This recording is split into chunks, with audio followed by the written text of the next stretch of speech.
오늘 말씀의 제목은 정탐꾼 기드온이라는 제목으로 하나님 말씀 보겠습니다. 이것은 진짜 있었던 일인데요. 어느 한 고등학교에 공부를 너무 안 하는 고등학교였대요. 근데 이 학교에 한 선생님이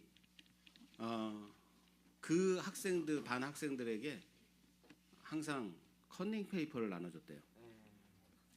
조그만 종이를 하나 주고 너희들이 컨닝할 수 있는 대로 여기다 다 써라 하고는 시험을 봤답니다.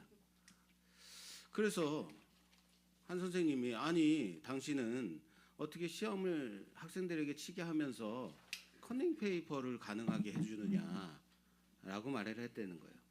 그랬더니 그 선생님이 하는 말이 우리 학교는 보다시피 공부를 너무 안 하는 학교인데 이 컨닝 페이퍼를 만들도록 해주고 이것을 보면서 살짝 보면서 시험을 치도록 하면 그 컨닝 페이퍼를 만드는 만큼만이라도 공부를 하더라라는 거예요. 그 얘기를 들어보니까 정말 그런 것 같더라라는 거죠. 그죠?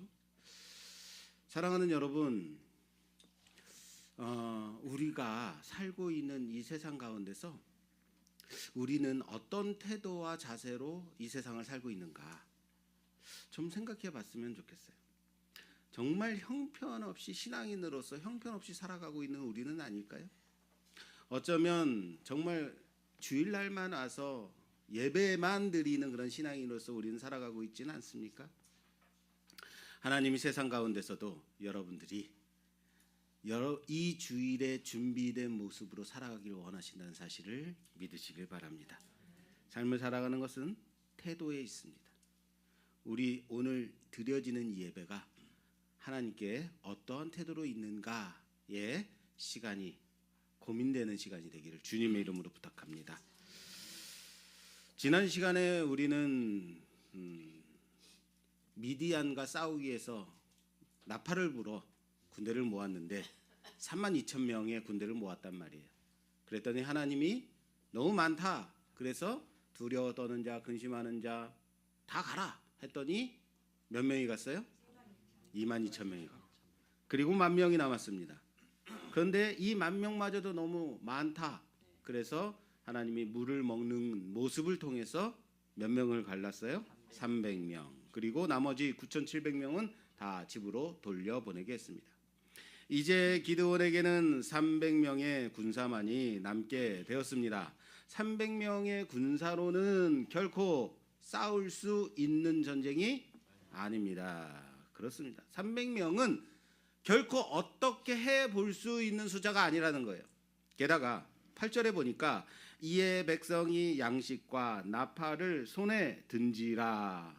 기드온이 이스라엘 모든 백성을 각각 그의 장막으로 돌려보내고 그 300명은 머물게 하니라. 남겨진 300명에게는 무엇이 남았다고요? 나팔과 양식이요. 나팔과 양식만이 그 손에 있을 뿐입니다. 자, 전쟁에 나가려면 무엇을 가지고 나가야 돼요? 나팔을 가지고 나가면 됩니까? 양식을 가지고, 물론 필요하죠. 양식 먹고 살아야 되니까, 먹고 싸워야 되니까. 그런데 정작 필요한 게 뭐예요? 무기죠. 칼이죠. 그런데 바로 그 밤에 하나님은 기드온에게 내려가라 라고 말씀하세요. 오늘 본문이죠. 내려가라. 그날 밤이에요.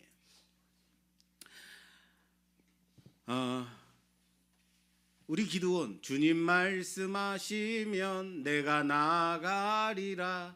주님 뜻이 아니면 내가 멈춰서리라.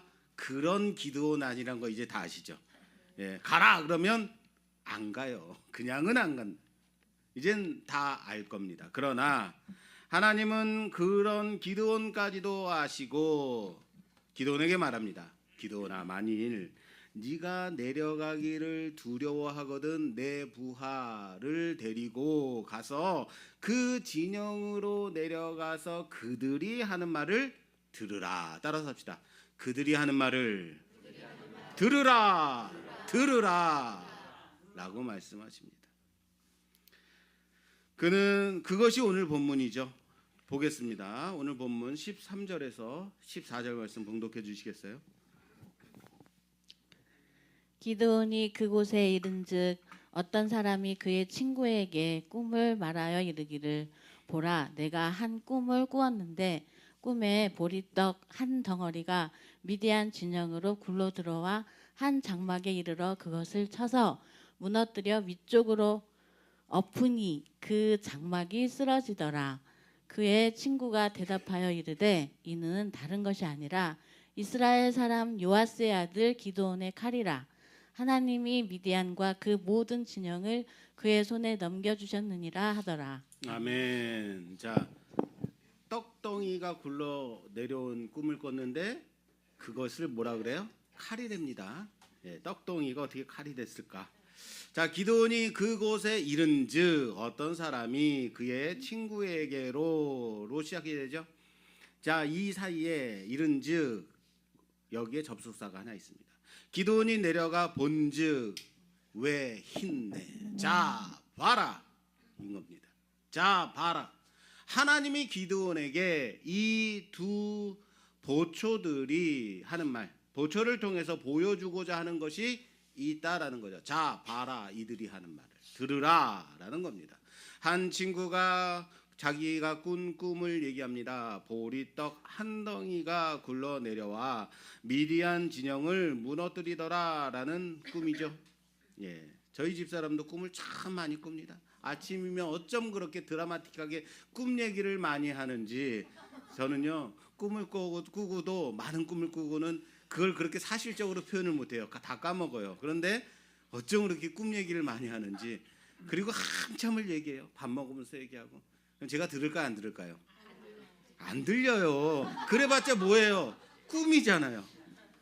그 개꿈이야. 나중에 한마디 하면 또 기분 많이 나빠야죠.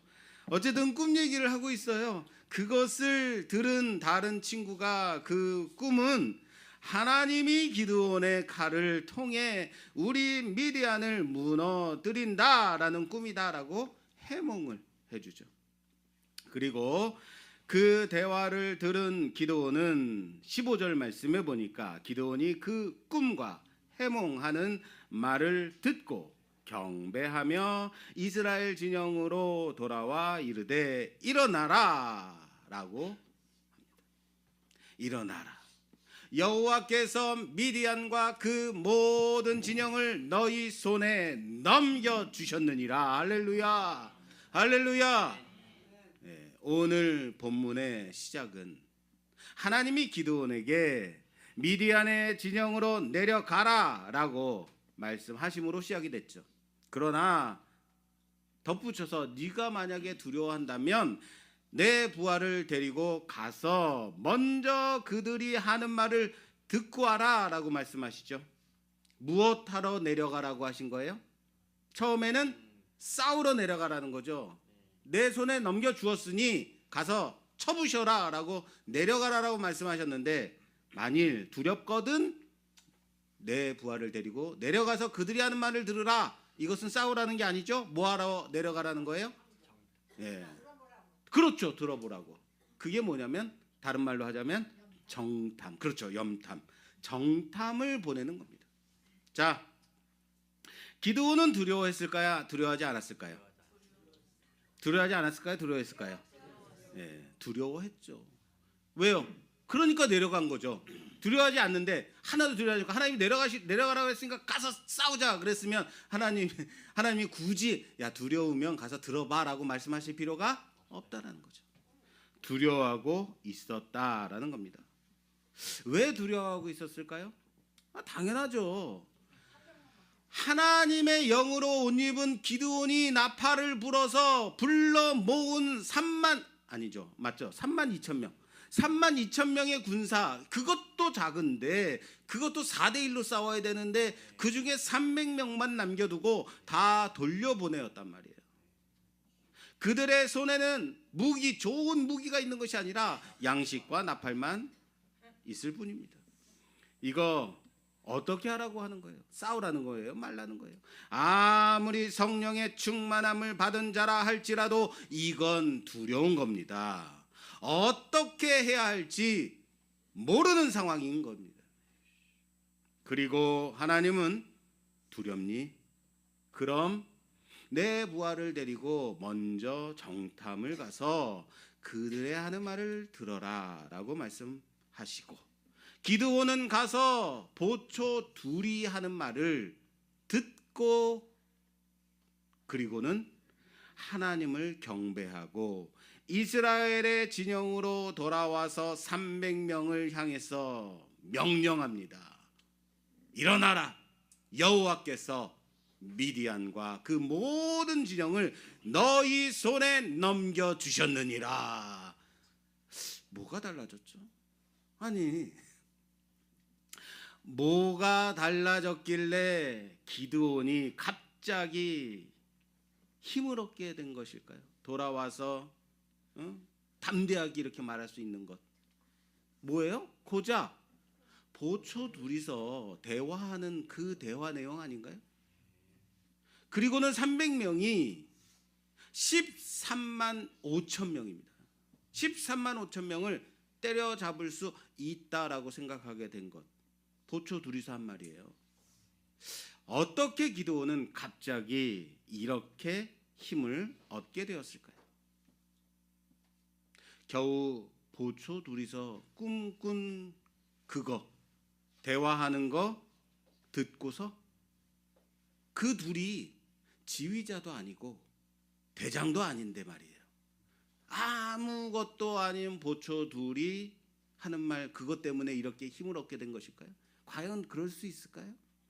이것을 기드온이, 여러분, 기드온이 정탐한 것이다로 봤을 때, 기드온이 정탐한 사건으로 보게 되면 오늘 우린 두 가지 사건을 떠올릴 수 있게 됩니다. 두 가지 정탐한 사건, 두 가지를 통해서 기드온의 마음을 조금은 이해할 수 있게 되지 않겠나 생각이 됩니다.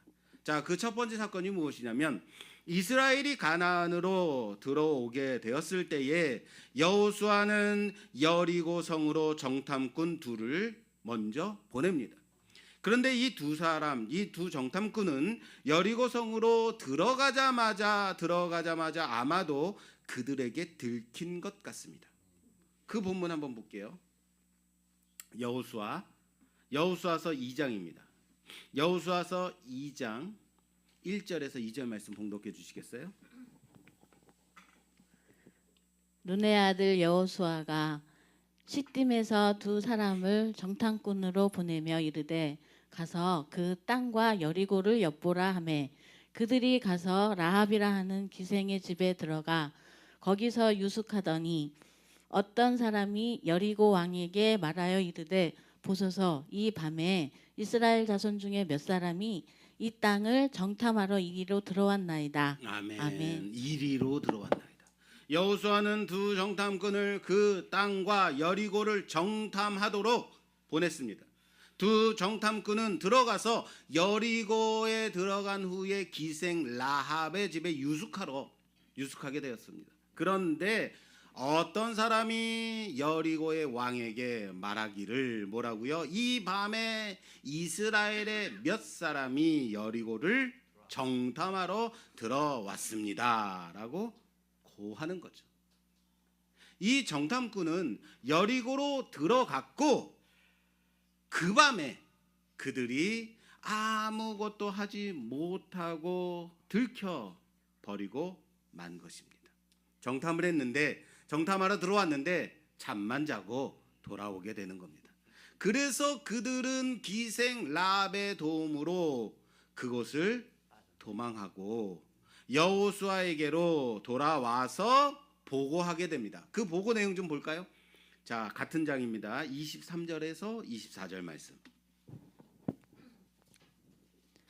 그 두 사람이 돌이켜 산에서 내려와 강을 건너 눈의 아들 여호수아에게 나아가서 그들이 겪은 모든 일을 고하고 또 여호수아에게 이르되 진실로 여호와께서 그 온 땅을 우리 손에 주셨으므로 그 땅의 모든 주민이 우리 앞에서 간담이 녹더이다 하더라. 아멘. 자, 여러분, 너무 웃기지 않습니까? 정탐꾼을 보낸다는 것은 가서 뭐 하라고요? 그 성을 면밀하게 조사하고 어떻게 쳐들어가야 할지, 어디를 공략해야 될지를 알아가지고 오라는 거죠.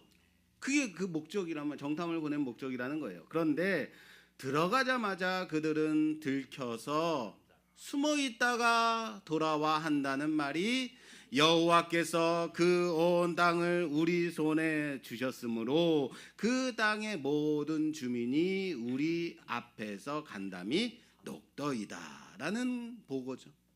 여러분, 이건 성공한 정탐입니까? 실패한 정탐입니까? 예, 군사적으로 본다면 실패한 정탐이에요.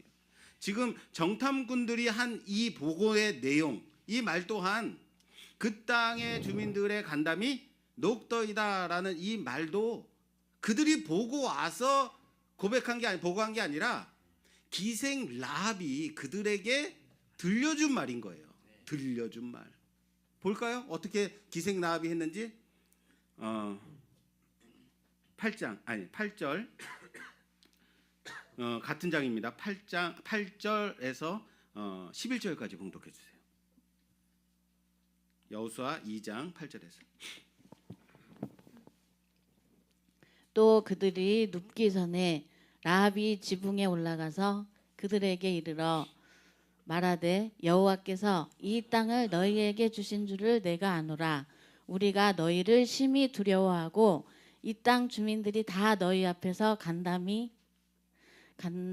녹나니 이는 너희가 애굽에서 나올 때에 여호와께서 너희 앞에서 홍해의 물을 마르게 하신 일과 너희가 요단 저쪽에 있는 아모리 사람의 두 왕 시온과 옥에게 행한 일 곧 그들을 전멸시킨 일을 우리가 들었음이니라. 아멘. 아멘. 정탐꾼들은 여리고성으로 들어갔다가 기생 라합의 간증 집회만 듣고 온 거예요. 너희 하나님이 진짜 하나님이시다. 너희의 하나님이 행하신 모든 일로 우리는 간담이 다 녹아버렸다.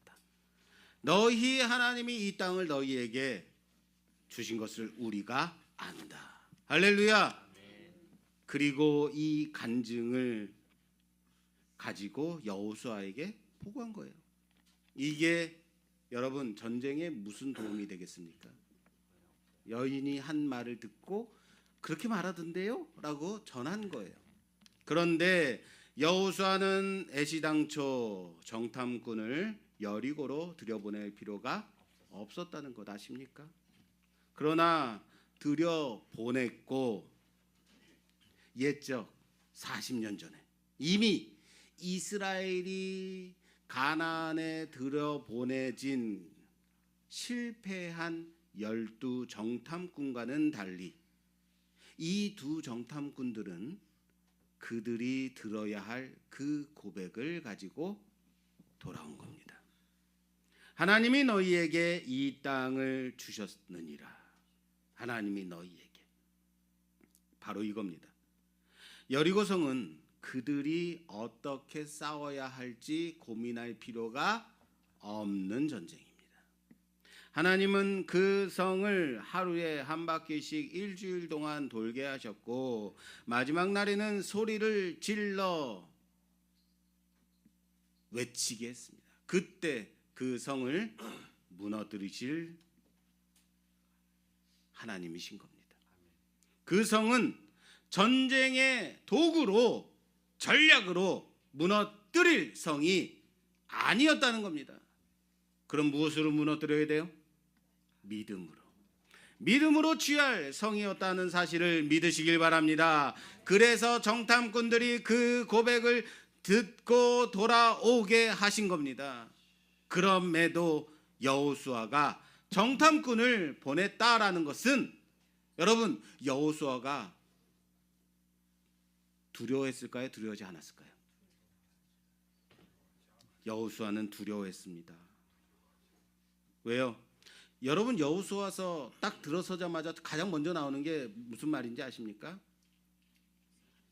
하나님이 여호수아에게 말씀하시기를 두려워하지 마라, 놀라지 마라, 좌로나 우로나 치우치지 말라. 반복해서 이 말씀하세요. 여호수아가 뭐 했다는 거예요? 그렇죠. 지금까지 광야에서 놀라운 기적으로 능력으로 자신들을 인도했던 큰 지도자 모세가 죽자 그 다음을 이은 여호수아는 두려워할 수밖에 없었다는 거예요.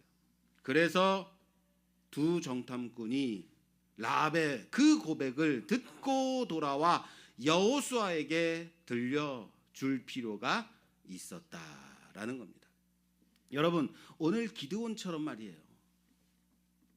어떻습니까? 오늘 사건과 여리고를 정탐한 그 사건이 유사하게 흘러가는 것 같지 않습니까? 기드온은 두려워했고 하나님은 두려워하는 기드온에게 부하를 데리고 미디안 진영으로 들어가서 그 말을 듣고만 오라고 하십니다.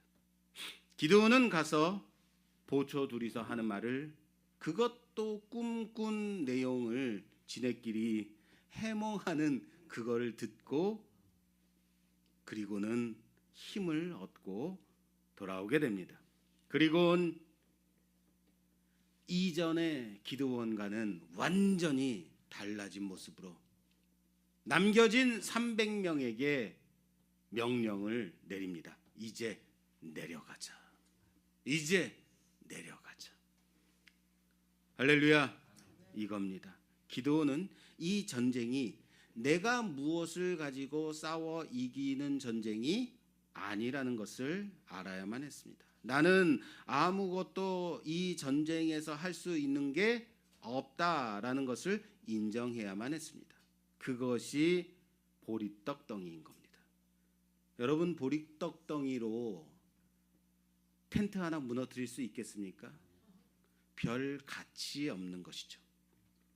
전쟁에 별 쓸모없는 그 보리떡덩이가 미디안의 진영을 무너뜨리는 것입니다. 보리떡덩이는 여러분 보잘것없는 하찮은 것을 말합니다. 하나님은 그것을 통해서 미디안을 무너뜨리실 겁니다. 가진 것 없고 가난한 자들이 먹는 떡이 보리떡이라고 합니다. 예수님이 베세다 광야에서 보리떡 5개와 물고기 2마리로 5,000명을 먹이셨을 때 그때 사용한 것이 뭐죠? 소년이 가지고 온 보리떡덩이. 그 보리떡덩이인 거예요. 그 보리떡.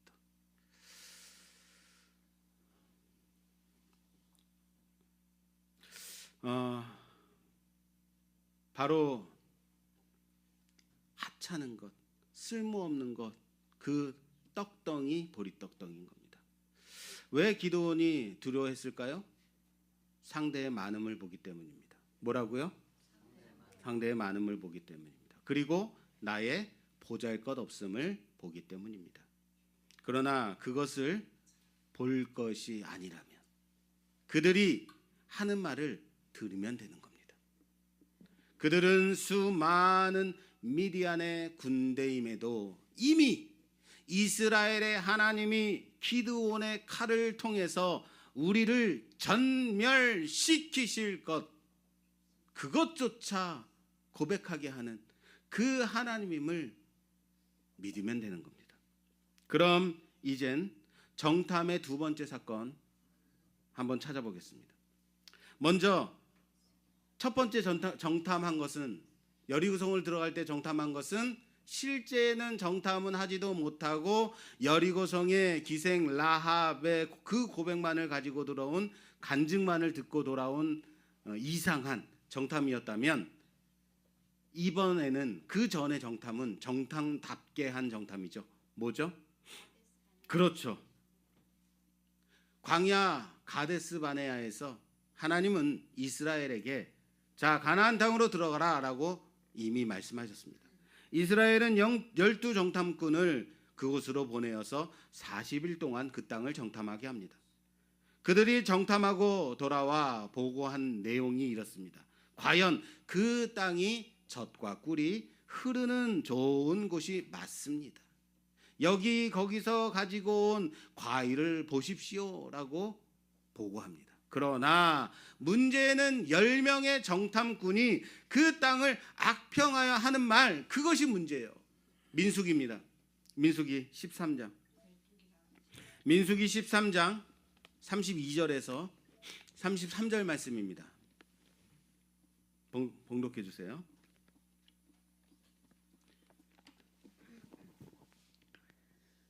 이스라엘 자손 앞에서 그 정탐한 땅을 악평하여 이르되 우리가 두루 다니며 정탐한 땅은 그 거주민을 삼키는 땅이요 거기서 본 모든 백성은 신장이 장대한 자들이며 거기서 네피림 후손인 아낙 자손의 거인들을 보았나니 우리는 스스로 보기에도 메뚜기 같으니 그들이 보기에도 그와 같았을 것이니라. 아멘. 정탐꾼들은 하나님이 주시겠다고 들어가라라고 하신 그 땅을 거주민을 삼키는 땅이다.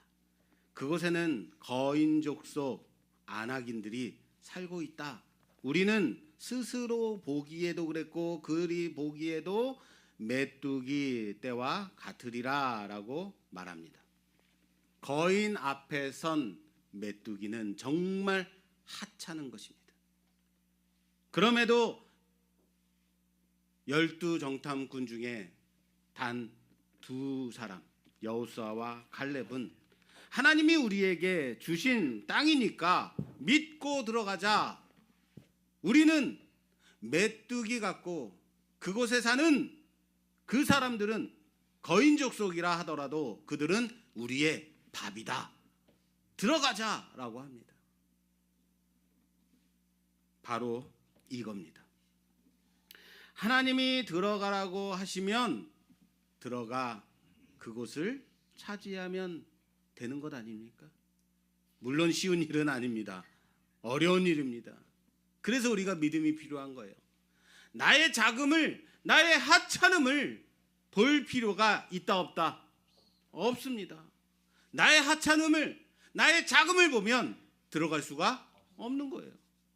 다른 말로 할까요? 거인을 잡아먹는 메뚜기 떼가 되면 되는 것 아니겠습니까? 그런데 광야 가데스에서 이스라엘은 이것을 놓쳤습니다. 그리고 40년간 광야 생활을 하게 되었습니다. 그들은 그곳에서 다 죽게 되었습니다. 여기 중요한 키워드가 있습니다. 여러분, 오늘 본문으로 돌아갈게요. 12절에 미디안과 아말렉과 동방의 모든 사람들이 골짜기에 누웠는데 메뚜기의 많은 수와 같고 그들의 낙타의 수가 많아 해변에 모래가 많음 같은지라. 기드온과 그의 부하 부라가 내려가서 보니 그들의 수가 얼마나 많은지 무엇과 같았다? 메뚜기 수의 많음과 같았다라고 말합니다. 메뚜기의 많음. 메뚜기의 많음은 두려움의 대상이 될 수 있습니다. 그러나 그들이 메뚜기의 많음 같다면 우리가 거인이 되면 되는 거죠. 아닙니까? 이스라엘의 조상들이 자신들이 거인 앞에 선 마치 메뚜기와 같다고 해서 실패한 그 정탐을 오늘 기드온은 그들이 아무리 많다 하더라도 하찮은 보리 떡덩이가 되어 미디안 진영을 그냥 무너뜨리면 되는 겁니다. 할렐루야. 전쟁은 수에 있지 않습니다. 누가 나와 나의 힘이 되는가, 내 앞서 나가 싸우시는가에 대해 거기에 있다는 것을 믿으시길 바랍니다. 우리는 세상 앞에서 그런 생각 많이 하지 않습니까? 항상 나는 메뚜기와 같은 하찮은 존재로 나 자신을 여기고 있지는 않습니까? 나는 아무 힘도 없고 나는 할 수 있는 게 아무것도 없고 게다가 눈까지 안 보여. 게다가 무릎도 아프고 허리도 아프고 이는 빠지고 그런 생각 가지고 있지는 않습니까? 그러나 사랑하는 여러분, 거인을 잡아먹는 메뚜기가 된다면 세상을 이기며 그 땅 차지하는 우리가 될 수 있다는 사실을 믿으시길 바랍니다. 세상과 환란과 시험 속에서 너무 그것이 많아 몰려드는 메뚜기와 같다라고 보여지게 될 때 여러분 보리떡덩이로 무너뜨리면 된다는 사실을 믿으시길 바랍니다. 한 청년이 그 물류센터에서 근무하였는데 상하차 작업을 하는 일이었어요. 그런데 거기에 건실한 한 30대의 한 청년이 들어왔습니다. 알아보니까 그 사람은 서울대를 졸업한 사람이래요. 아주 유능하고 똑똑한 사람이었다라고 합니다. 그런데 보통 하루에 상하차 작업을 할 때 한 3,000개 정도를 옮긴대요.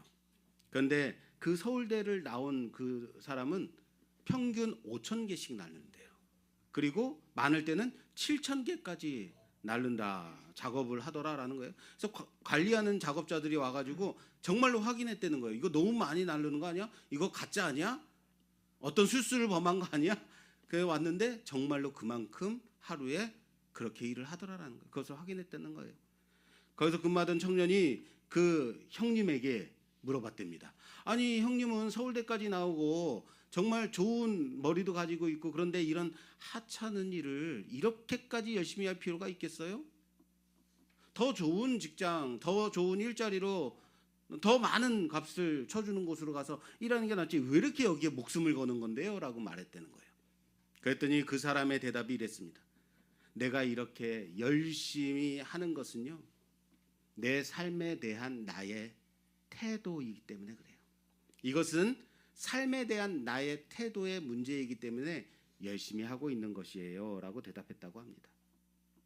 내가 좋은 직장에도 돈도 많이 벌어보고 좋은 직장에도 스카우트 돼보고 해봤는데 어디 가나 일은 비슷하더라는 거예요. 조금만 배우면 대부분 10사람 중에 8, 9은 다 할 수 있는 일이었다라는 거예요. 그러나 어떤 일을 하든지 간에 그 일에 대해서 나는 어떤 태도로 살고 있는가, 내 자신을 그것이 만들어가는 것이다 라고 생각한다. 그렇기 때문에 내가 열심히 일하는 거예요 라고 말했다고 합니다. 그것은 여러분 공부일 수 있습니다. 그것은 아르바이트 하거나 직장의 일인 것일 수도 있습니다. 안마일 수도 있죠. 그리고 우리에게는 그것은 신앙의 문제일 수 있습니다. 사랑하는 여러분, 신앙은 하나님 앞에서 나는 어떠한 태도로 서 있는가, 하나님 앞에서 나는 어떠한 자세로 살아가고 있는가의 문제임을 믿으시길 바랍니다. 여러분들은 이 예배를 어떠한 태도로 드리고 있습니까? 그래서 기드온은 300명의 군사를 세 대로 나누어 3대로 나누어서 빈 항아리에 횃불을 담아 나팔을 가지고 전쟁터로 내려갈 수 있게 된 겁니다. 왜요? 무엇 때문이라고요? 태도의 문제라고요. 하나님 앞에서의 태도의 문제라는 거예요. 하나님이 가라고 했으니 그 믿음 가지고 하나님 보여주신 것, 들려주신 것 가지고 나는 하나님 앞에 갑니다. 그 태도인 거예요. 최소한 칼은 가지고 가야 되지 않겠습니까? 그래야지 한둘이라도 잡죠. 그런데 그 한둘 잡아서 못하게요. 13만 몇천 명이죠? 13만 998명은 어떻게 하게요? 한둘 잡아서. 이 전쟁은 칼과 활에 있는 싸우는 전쟁이 아닌 겁니다. 하나님이 그들로 서로 싸우게 하여 무너뜨릴 전쟁임을 기도는 알고 그리고 나아가면 되는 겁니다. 기드온의 명령을 함께 좀 보겠습니다. 오늘 마지막입니다. 17절에서 18절 말씀 봉독해 주시겠어요?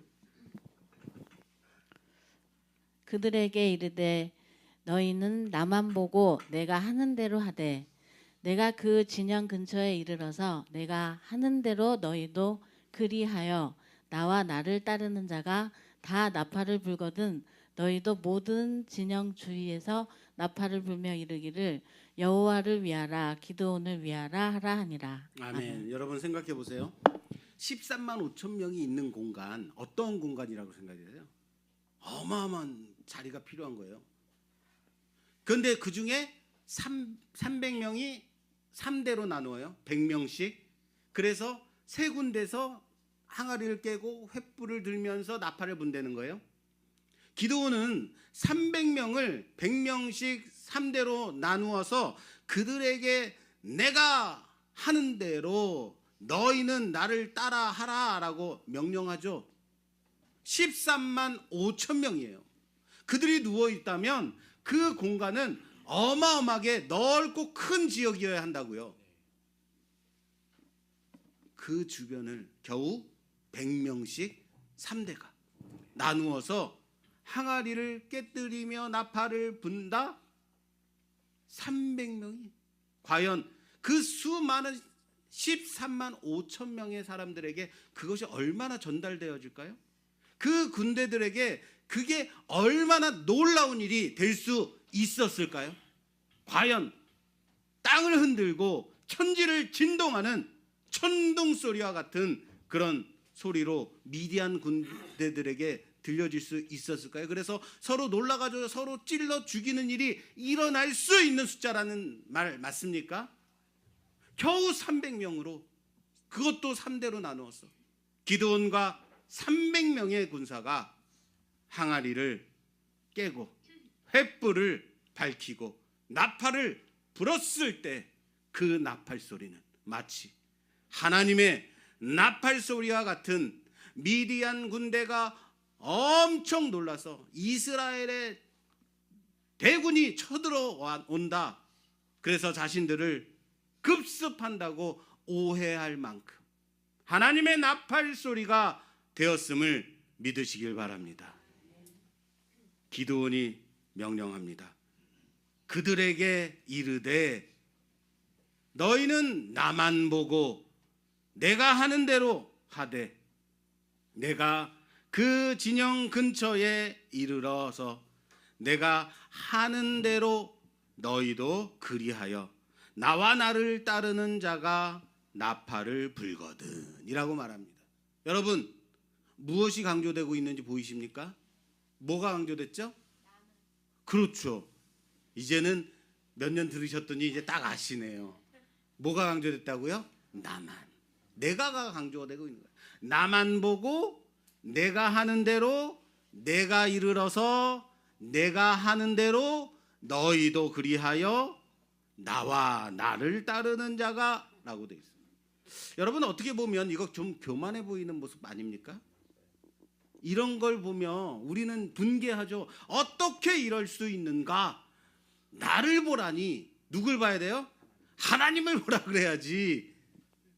그렇게 생각될 수 있어요. 맞아요. 물론 그런 부분이 있습니다. 그러나 기드온은 하나님의 사자를 본 사람입니다. 하나님의 말씀을 듣는 사람입니다. 그가 바라봐야 할 대상은 거대한 미디안 군사가 아닌 하나님임을 누구는 알아요? 기드온은 알아요. 그렇다고 너희도 하나님만 바라보라고 할 수 있을까요? 내가 하나님을 보고 내가 하나님의 명령을 듣고 있으니까 너도 그 하나님을 들으라. 너도 그 하나님을 바라봐라. 그럴 수 있을까요? 안 되는 거예요. 그래서 나를 봐라. 내가 하는 대로 해라. 나만 따라해라 라고 말하는 겁니다. 내가 본 그 하나님, 내게 말씀하신 그 하나님을 나를 통해서 내가 하는 대로만 너희는 나와 같이 하라 라고 명령하는 겁니다. 그리고 그들에게 고백하게 합니다. 여호와를 위하라. 따라서 합시다. 여호와를 위하라. 기드온을 위하라. 이 외침은 두 가지 면에서 서로 반대되는 면에서 해석되어질 여지가 있습니다. 오늘은 긍정적인 면만 생각해 보려고 합니다. 그리고 다음번에 부정적인 부분에 대해서도 한번 생각을 할 겁니다. 오늘은 긍정적인 거예요. 자, 여호와를 위하라. 기드온을 위하라. 여호와를 위하는 것이 무엇이다? 기드온을 위하는 것이다. 그리고 기드온을 위하는 일이 무엇이다? 여호와를 위하는 일이다 라고 외치게 하는 거죠. 우리가 싸우는 우리가 싸우는 지금 이 전쟁이 바로 하나님을 위한 것이며 그것이 바로 기드온을 위한 것이다 라고 고백하는 것입니다. 그리고 그 고백은 20절 말씀해 보니까 세대가 나팔을 불며 항아리를 부수고 왼손에 횃불을 들고 오른손에 나팔을 들어 불며 외쳐 이르되 여호와와 기드온의 칼이다. 할렐루야. 여호와와 기드온의 칼이다 라고 말하고 있어요. 왜 할렐루야 했는지 아십니까? 이것이 바로 누가 말한 거예요? 꿈을 해몽해 준 보초 그 한 친구에게 해준 말이 바로 이거 아니에요. 볼까요? 14절 말씀에 이는 다른 것이 아니라 이스라엘 사람 요아스의 아들 기드온의 칼이다. 하나님이 미디안과 그 모든 진영을 그의 손에 넘겨주셨느니라. 기드온의 칼이다. 기드온을 위하라. 대단해서가 아닙니다. 기드온이 대단해서가 아닙니다. 하나님이 기드온에게 미디안을 넘겨주셨기 때문인 겁니다. 기드온의 칼이 여호와의 칼이며 기드온을 위하는 것이 하나님을 위함을 믿으시길 바랍니다. 사랑하는 여러분, 말씀을 맺겠습니다. 우리는 과연 하나님을 믿는 자들이 맞습니까? 과연 하나님은 살아 계시고 역사하시는 하나님이 맞습니까? 여러분들은 아멘으로 고백하실 수 있습니까? 그렇다면 여러분, 그 하나님을 우리는 어떻게 증거하고 증명하며 살아야 될까요? 어떻게 여러분들은 증거하십니까? 그게 하나님을 위하여 기드온을 위하여인 겁니다. 무슨 말이에요? 내가 살아가는 삶의 자리에서 하나님을 위하여 살아가는 것이 바로 내 삶을 위한 길이 되어진다면, 내가 가는 길, 내가 행하는 것, 내가 하는 모든 것을 다른 사람에게 그대로 행하라고, 이렇게 나처럼 살아가면 돼라고 말할 수 있다면, 증명할 수 있다면 그것이 하나님을 증거하는, 하나님을 위한 일이라는 사실을 믿으시길 바랍니다. 그것이 하나님을 위한 일이다. 그것은 하나님이 기드온에게 미디안을 넘겨주신 기드온의 칼이며 우리에게 주어진 하나님의 칼이다라는 사실을 믿으시기 바랍니다. 내게 있는 것 돌아보니 남겨진 300명밖에 없더라. 실망하지 마십시오. 그 300명이 수많은 메뚜기 앞에서 선 300명의 거인이 되면 되지 않겠습니까?